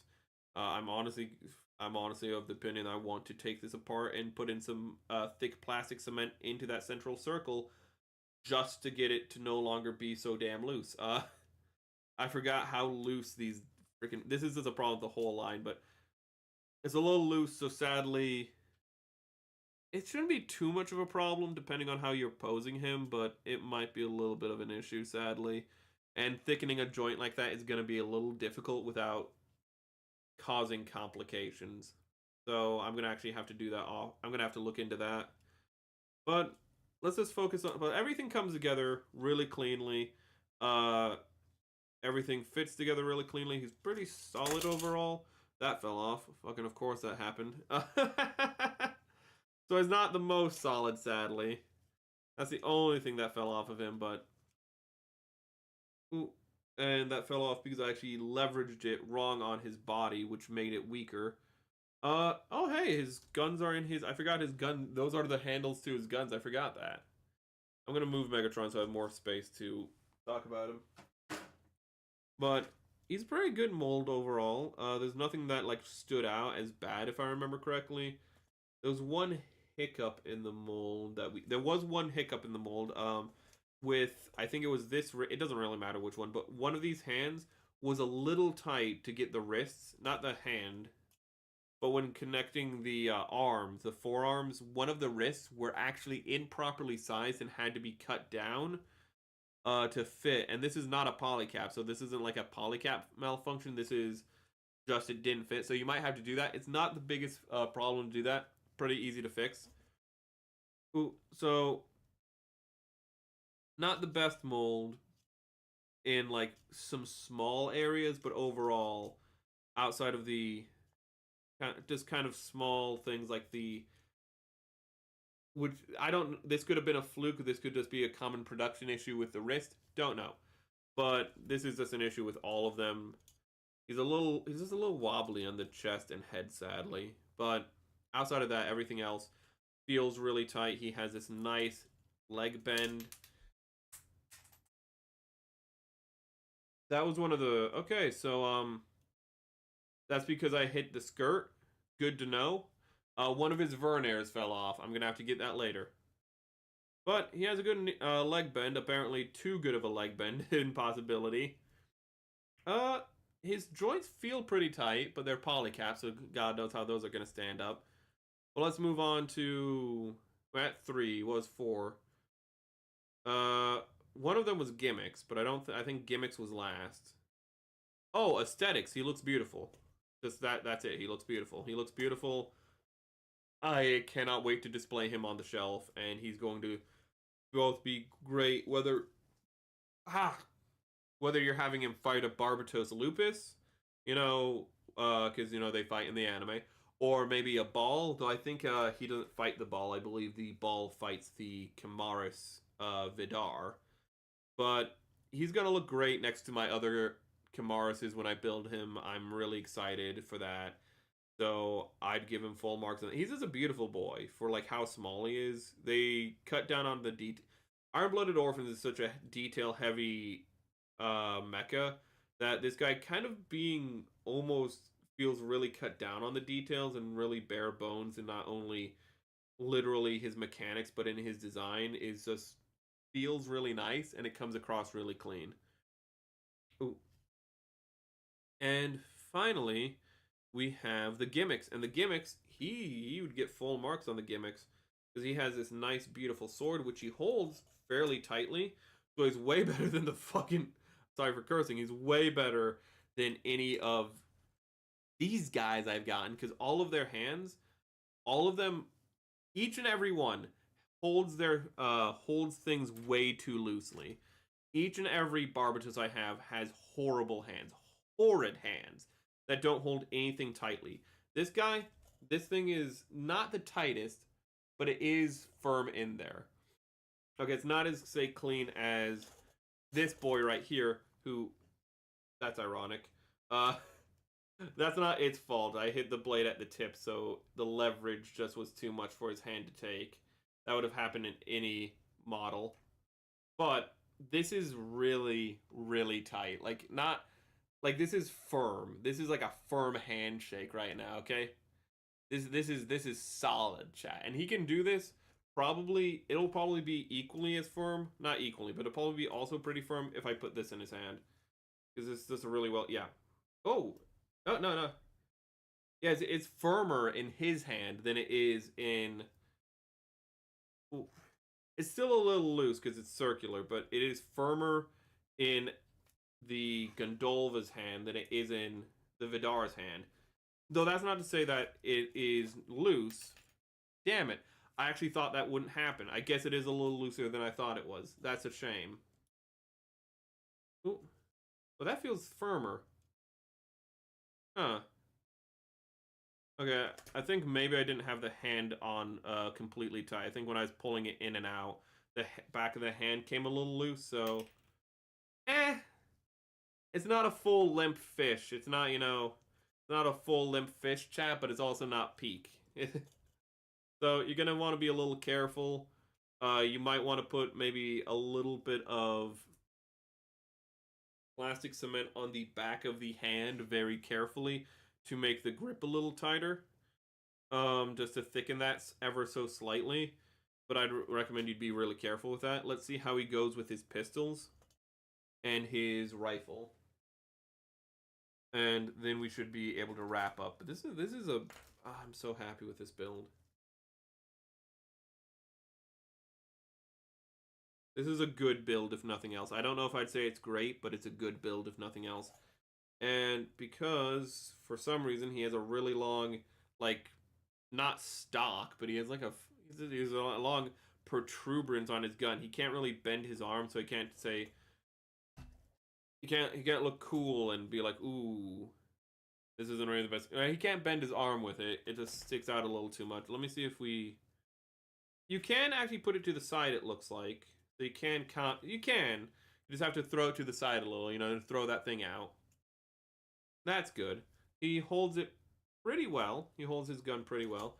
Let's see how the Gundolva holds it just for that comparison. Holds about as well as the Gundolva does. So at least with the square grippers, he's pretty good with. And then, Gundolva, my beloved, you just stay right there. You stay under Fred Durst there, buddy. And then we put this right here. That feels good. I'm sure if I shaked him vigorously, like, it would come out, but I'm pretty sure like some other parts of him would fall out as well. But he has his pistols, which is... Oh my god, I might just... It's so Shadow the Hedgehog, but I might just display him with the pistols, chat. Just like, just like do like this. Just like this full-on cowboy, this guy. Oh my god. You could probably do a really cool like cowboy themed custom of this guy now that I think about it. Oh my god. This is just I love this mole. I love this guy. I wasn't really a big fan of the Vidar because I just didn't even really remember it that well from the series, but the more I've like had the Vidar, just looking at it, but also just having built it, I like it all the more. It is really cool. He has good posability overall. It's just that you might have a little bit trouble because he has that awkward chest assembly that you're gonna want to thicken if you can. But overall, I like him a lot. I'm very happy that I'm very happy you guys voted for this. I made sure that everything that was on the voting poll was something that I would enjoy, or at least I thought I would enjoy. I haven't built them, so I can't speak for that. But I'm really happy you guys voted for this. This is a really great build. I would recommend it if you're a fan of Iron-Blooded Orphans. Because it's gonna look great next to your other builds, but it honestly would just look great on the shelf by itself. Really, really nice. I would definitely go for it. I'm happy that I picked it up. Again, the little bit of looseness in the head and the chest. The head's going to be easy to fix. Well, the head's going to be easy to fix without... You're going to have to probably glue the two pieces together, so you're not going to have to be able to do a disassembly. Everything's falling apart, chat. We need to wrap up soon. But I love him. I like this boy. I actually like this more than I like the Kshatriya. Because the Kshatriya was cool in concept, and this guy has flaws. But I can see how like his flaws are are what date him. His flaws are kind of like what you'd expect of this era, sadly. But I actually like this probably more than the Kshatriya, which might seem blasphemy for somebody who loves Zaku's and Mono Eyes. But this guy's just going to have a lot more freedom for how I use him, like where I put him. Because I, again, don't have the other Kamaruses up, so I'm going to have to like put him somewhere else. And I don't really worry about like where I have to put him. He's gonna be fun to pose. I can have him mid-air or standing around. Because as we've seen, I have him leaning back, but he can pose. He can stand up on his own 2 feet. But sorry for that. But we're just gonna be rambling about the same things over and over and over again if I just keep this up. So instead, we're gonna start wrapping up, and I'm going to look for you guys. I'm hunching over a little. Actually, I'm just sitting too low in my seat, so it's not tracking right. But I'm gonna look for you guys a place to send you guys for stream, and I'm gonna start with Twitch because I want to see if I can send you guys to another. We're gonna link out unless there's multiple of you guys. No. Okay. We're gonna link out on Twitch to just another model builder. It might be like who? I don't know. I actually want to kind of just see if there's another VTuber. Oh hey, he's still building that? Well, this was the person I wasn't watching, but I was watching the person they're collabing with. So I'm going to link out to Sail Astray. It's fitting because Shog Mommy at the end of her stream actually linked out to the person he's collabing with. Let me move the microphone so it's not creating bad audio. Sorry about that. But there we go. Well, I'm just gonna link that out for Twitch. I don't think he's on YouTube. You know what? Let's just check if he's on YouTube. Why assume? We can just link out in both ways, chat. Make this clean as hell. His name is this. So copy. And just let's search for him on YouTube and see if he's there. I doubt that he You know what? Screw it. I'm just gonna link out to Haragi's stream. That's what I'm gonna do. I'm just gonna link out to Haragi's stream on YouTube so we kind of get both sides of that collab done. Okay? So I think that's what we're gonna be doing. Thank you very much for joining us. There's the link to Haragi for YouTube. And I'd just like to say thank you very much for joining us. This has been a very fun build. It is the first build of our of us voting. You'll be able to vote again. Just come maybe in a. It might be it might be only in a few hours. In all honesty, I'm not gonna make any promises because I might have to just hit the sack, go to bed. Don't know. But that is that build done. I will have the next poll up within the next 24 hours, if nothing else. And on that poll will be we're going to put the Sigrun back on that poll. We're going to put the Kamaris on the poll. We're going to have the Barbatos on the poll when he's the most, like, knighted out looking version. And we're going to have the Black Knight on the poll from Gundam Seed. So those will be our nightly picks for the next build. Keep your eye out for them. There will be a poll on Twitter, almost said Twitch, on Twitter and YouTube. Please only vote on one poll. Do not double dip. And thank you again for joining us. Where the hell did my body go? Where the hell is my body? Wait a minute. Thank you again for joining us. Don't lose your head, or in this case, your body. Have a great day and a wonderful life. This is Merrick Vespa signing off from me to you. And if you're new here, drop a follow or subscription. It's always appreciated. And I'm sure you'll like, if you've gone this far, I'm sure you'd like to see more. Have a good one, everybody. Is it? Yeah, there we go. All right. Oh, you know what I forgot? The flag. I'm actually not at that, so I can't hotkey it. There we go.